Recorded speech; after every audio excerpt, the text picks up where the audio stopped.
अस्सलाम वालेकुम नाजरीन, पॉलिसी मैटर्स में खुश आमदीद। नाजरीन, आज हमारे साथ शरीके गुफ्तगू हैं प्रोग्राम में फॉर्मर इंफॉर्मेशन मिनिस्टर शेरी रहमान साहिबा, मेंबर हैं पार्लियामेंट की और प्रेसिडेंट हैं जिन्ना इंस्टीट्यूट की, थिंक टैंक है इस्लामाबाद में। उनके साथ तशरीफ रखते हैं lieutenant general retired Hamid Nawaz साहब। ये farmer interior minister, defence analyst हैं, डिफेंस सेक्रेटरी भी रह चुके हैं 2001 से 2005 तक। और नाजरीन, फोन लाइन पर हमारे साथ मौजूद हैं सेनेटर डॉक्टर इस्माइल बुलेदी साहब, सीनियर लीडर हैं, JUIF से इनका ताल्लुक है। Welcome to the programme everybody.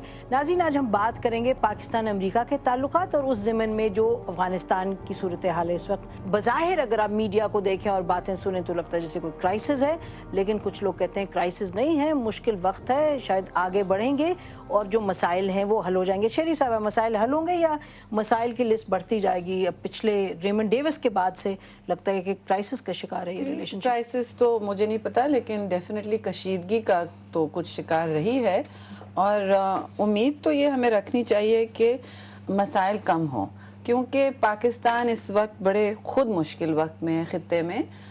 India से तो आपके मसाइल कुछ ऐसा लगता है हल होते जा रहे हैं आहिस्ता आहिस्ता, और ये बहुत पॉजिटिव और हम उस पर बात करेंगे बाद में इस वक्त। लेकिन अफगानिस्तान खुद ही बजाते खुद इस टर्मोइल में है। वहाँ हमें ये कोशिश है कि खाना जंगी ना हो और अमेरिकन फौजों की इनखिला जितनी भी हो, जो सर्ज आया था वो जब कम हो, तो फिर एक ऐसी सूरत हाल ना पैदा हो जिससे पाकिस्तान को ब्लो बैक का फिर से सामना करना पड़े, जो हमने 80 की दिहाई में देखा है और 90 की दिहाई में देखा है। पाकिस्तान का जो एक ट्रांसफॉर्मेशन हुआ है, और मैं इसलिए कहती हूँ क्योंकि देखिए हमारा डेमोग्राफिक शिफ्ट भी आया है इसकी वजह से। मैं इस शहर से ताल्लुक़ रखती हूँ जहाँ ट्राइबल पश्तून सबसे ज़्यादा है दुनिया में, काबुल और पेशावर से ज़्यादा, कराची में। तो ये चीज़ें हमें सोचनी पड़ेंगी कि हमें एक कॉन्फ्लिक्ट का जो आंसर आएगा, और कलैशनिकोव, नारकोटिक्स, ये सारी अल्फाज हमारी डिक्शनरी में नहीं थे। ये 80 की दिहाई के बाद हुए हैं, जब हमने पूरी अपना सब कुछ झोंक दिया सोवियत जिहाद के साथ और अमेरिका के साथ एक पार्टनरशिप की। तो ये था कि हमें अकेला छोड़ दिया गया। हमारे जो मसाइल थे पाकिस्तान में, सोशल ट्रांसफॉर्मेशंस हुए, फिर प्रेसलर अमेंडमेंट। ये तो देखिए ना, ये बात आप कर रही हैं अफगानिस्तान के ज़िमन में। सवाल तो ये है कि असल मसला तो जी वही तो अच्छा, असल मसला अफगानिस्तान है जिसकी वजह से इस वक्त पाकिस्तान और अमेरिका के ताल्लुकात कशीदगी का शिकार बज़ाहिर लगते हैं। देखें, ये कॉन्फ्लिक्ट है। पाकिस्तान जो पॉलिसी चाहता है कि अमेरिका अडॉप्ट करे, और अमेरिका कहाँ अडॉप्ट करे? अपनी जो भी उनकी वार ऑन टेरर है उस पर, और अमेरिका जो पॉलिसी इख्तियार करना चाहता है, जो उनकी ख्वाहिश है। ये जनरल कियानी ने जो उनको पेपर लिख के दिया था, उसमें कहा कि आपके पास दो चॉइसेस हैं। एक तो ये है कि एक आप मैक्सिमम एम रखें अपना, जो आपने रखा हुआ है।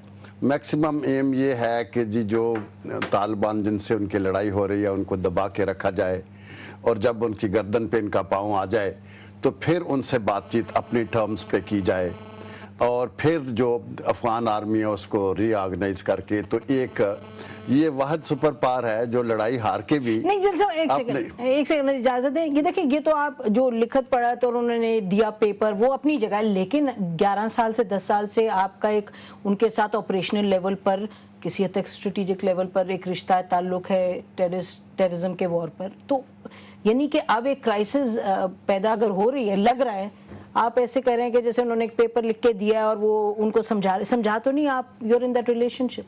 नहीं, क्राइसिस तो अभी तो बंद गली में ये उनके पाक अमेरिकन रिलेशन जो है बंद गली में चला गया है। जब तक अमेरिका कुछ कंसीड नहीं करेगा ये बात आगे चल नहीं सकती। अच्छा, ये इंटरेस्टिंग, क्योंकि जो चीजें हो रही हैं वो पाकिस्तान के लिए टोटली अनएक्सेप्टेबल हैं। मसलन ये डेविड ये जो हुआ है रेमंड डेविस का किस्सा, उसके बाद से पाकिस्तान ने भी रियलाइज किया है कि ये CIA का जो नेटवर्क जितने बड़े पैमाने पे पाकिस्तान में एस्टेब्लिश हो गया है, अगर इसको चेक नहीं किया जाता तो ये तो पाकिस्तान के इंटरनली पाकिस्तान के लिए बहुत खौफनाक बात है। बंद गली की बात क्या है? बंद गली कैसे है? हर वक्त आए दिन उनके आए होते हैं ऑफिशियल्स, आप गए होते हैं। जुल्फ़िकार अली भुट्टो का एक कहना है, पुरानी कहावत है, उन्होंने भी اس کو بہت ریپیٹ کیا ہے مشہور دے نو پرماننٹ فرینڈز اور enemies for a nation for its politics. تو ہر ملک اپنا مفاد دیکھتا ہے, وہ اپنا مفاد دیکھ رہے ہیں تو ہم اپنا دیکھیں گے. اب میں نہیں سمجھتی ہوں کہ خارجہ پالیسی میں اس پیمانے پر ہم چاہیں گے کہ کسی کے ساتھ بھی ہم ایک بند گلی میں ہوں. اب یہ دوسری بات ہے کہ حالات آپ کو اس طرف اگر لے جائیں, لیکن آپ کے کنٹرول میں جتنا ہے اور جو کچھ آپ مینوور کر سکتے ہیں آپ کو کرنا چاہیے. آپ بند گلی سے ضرور نکلیں.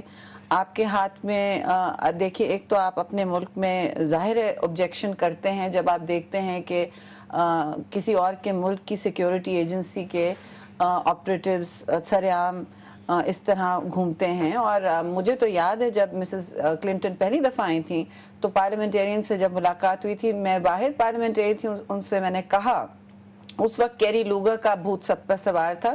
کیری لوگر تو اس وقت ایشو جیسا بھی تھا وہ آپ کو ایڈ تو ٹرانسمٹ کر رہا تھا.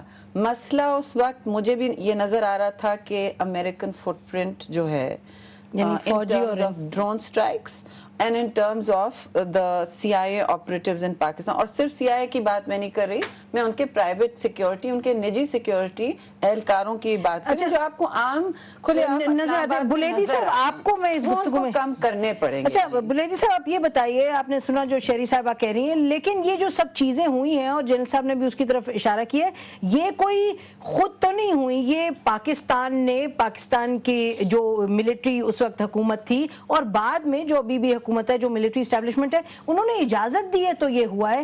یہ سمجھ نہیں آتی کہ ایک دم سے لگتا ہے کرائسس ہو گئی کہ جیسے یہ کہیں خود سے پیدا ہو گئی یہ سب, چاہے ڈرون اٹیکس ہیں, چاہے CIA کے آپریٹیوز ہیں, چاہے یہ سب ہیں. زارا بہت اہم سوال آپ نے کیا, اور شیر رحمان نے بھی جو بات بتائی اور ہمارے دوسرے کولیگ نے, میں سمجھتا ہوں کہ یہ جو ہمارا خارجہ پالیسی ہے یہ ایک مشرف کے دور کا ایک تسلسل ہے کہ انہوں نے جو ایک پری ہینڈ اور ان کنڈیشنلی انہوں